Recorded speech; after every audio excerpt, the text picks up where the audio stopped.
There are those who actually went on partying sprees in quarantine facilities. We have instructed our medical teams to extend quarantining those in facilities which we believe have got individuals who need another 14 days, given the fact that the contacts that they have within the quarantine facilities have tested positive. Welcome back. That's the Cabinet Secretary in charge of Health, Mutahi Kagwe, speaking about extending the quarantine period for people that are in certain facilities that have been partying, sort of mingling more than necessary. And we're this morning talking to the Chief Executive Officer of the Kenya Medical Practitioners and Dentists Board, Daniel Yumbya. Good morning, Daniel. And of course, we heard from the Cabinet Secretary saying that there was desire or need to extend the quarantine season for some of those. I don't know how many as of now. If we may begin from, how many people are in quarantine until this moment? Good morning, Waigwa.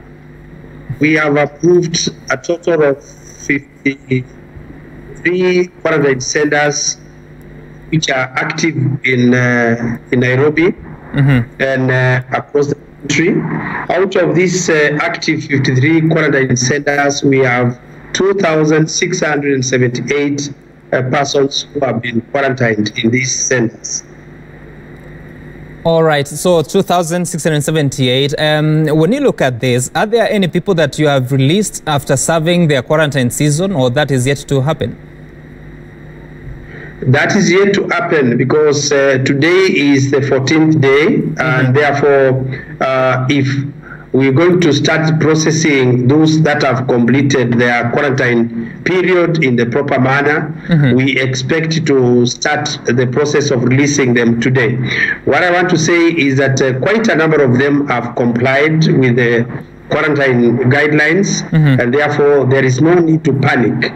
However, if you look at the number of confirmed cases, which to date, as of yesterday, stand at 142, and out of 142, 53 have been confirmed from the quarantine centers. You'll agree that the decision by the government to quarantine persons or passengers was a good idea, because we would know what these 53 would have done to the entire country. It would have been a disaster. Then the issue at hand is whether we are going to extend for some people. Yes, we are going to do so because there are some centers where people never observed the quarantine guidelines. The issue of social distance was not practiced, and therefore we shall ensure that only those centers where social distance was not adhered to will be affected. Otherwise, majority of the persons who are quarantined have complied with the requirements.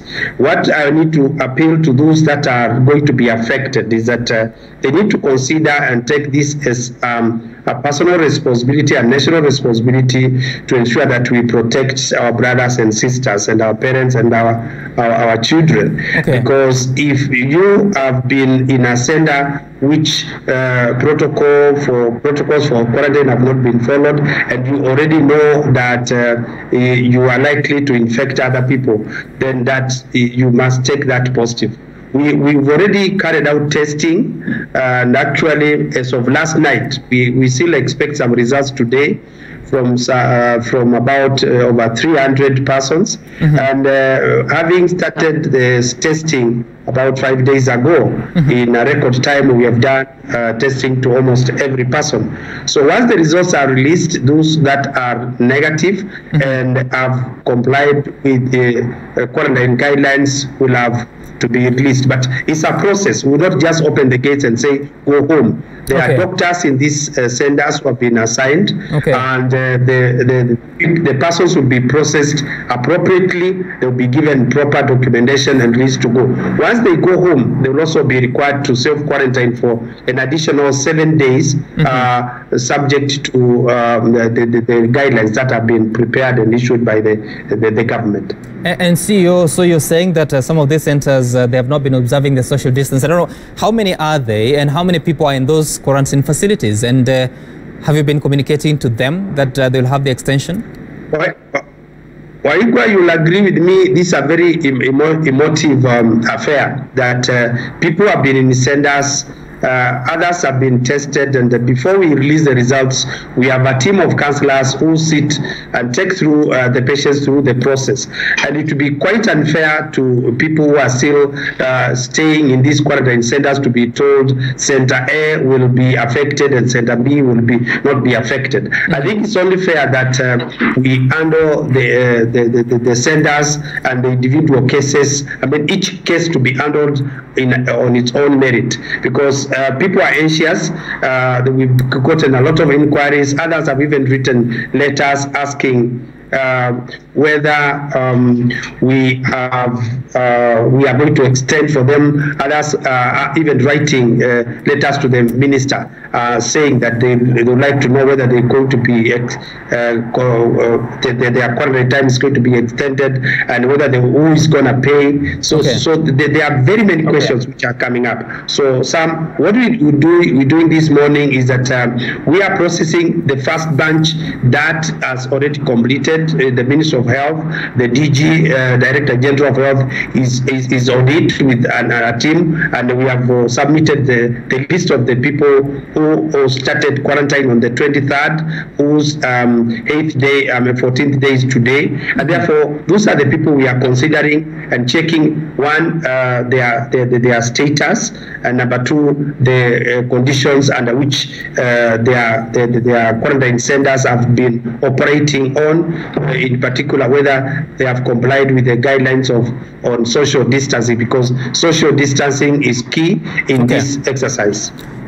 CEO, so I hear you clear, loud and clear, but when you talk about that you'll be releasing the first bunch, you don't want to give me the names. Of course, I may not want the names of the quarantine facilities that will be affected, but specific to the numbers. How many centers, how many people involved, and when you say Center A will carry on. Yes, we got numbers of people quarantined in every center, and I say out of the 2,678 persons who are already quarantined, the center with the highest number, I would say, is Kenya Medical Training College, which has got 405 persons there, and you got other centers with as few as 7, 8 members, or even 6 members. So the numbers are varied depending on the capacity and of course the cost implications, because as you realize, the Cabinet Secretary directed that hotels give discounted rates, and those hotels which gave discounted rates, better discounted rates, got higher numbers. However, the government institutions also considered and offered very low rates, considering that most of the passengers had traveled and didn't have these contingency plans in place, and therefore the government institutions at the Kenya Medical Training College were charging, or are charging, $20 per person per night. Okay, CEO, you still haven't answered my question of how many people will be affected by the extension. But even as you respond to that, there has been complaints about the conditions in these facilities, and people would wonder, if the conditions have not been as friendly, how then do you come and say that you're going to extend your quarantine? Of course, we understand the reasoning that you have to secure the safety of Kenyans, but at the same time, do you think the government has done enough to implement the guidelines for quarantining?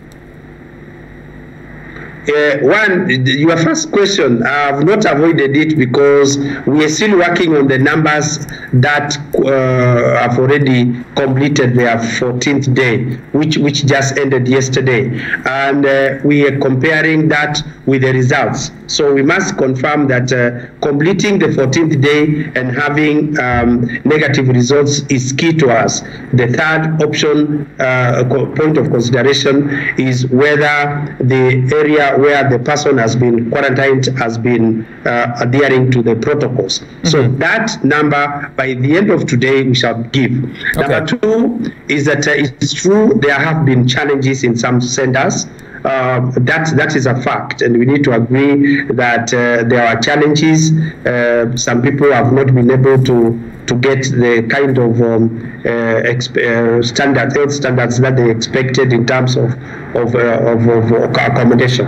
But that being the case, we are addressing each sender on its own, and there are senders that who say they didn't have water. That is already been attended to. There are senders which also say that cleaning of rooms was not done in good time. That was also addressed, and therefore every sender had its own challenge. And what we did as government is that we also got health officials assigned to each sender. There are counselors assigned to each sender. There are doctors assigned to each sender. And actually, the reason why we get facts on the ground is that we have also integrated some of our officials are residing those centers so that they can get the test of issues on the ground, and that's how we even managed to infiltrate to the centers that thought they were going to indicate they are doing the best while they were not adhering to the regulations. All right, and of course, finally, as we conclude this, Mr. Yumbya, one of the complaints that has been coming is in as far as the cost. And I heard you say that some hotels listened to the Cabinet Secretary and discounted. But now for those that will be extending their quarantine for a further 14 days, is there any consideration to assist them financially? And then secondly, when you say that 53 people have tested positive in quarantine, is there any evidence that they might have contracted this disease while in quarantine, or they came with it as they traveled back to the country? For us, we would not say they are contracting the diseases at the quarantine, because these are travelers, and we've got an history of their travel movements.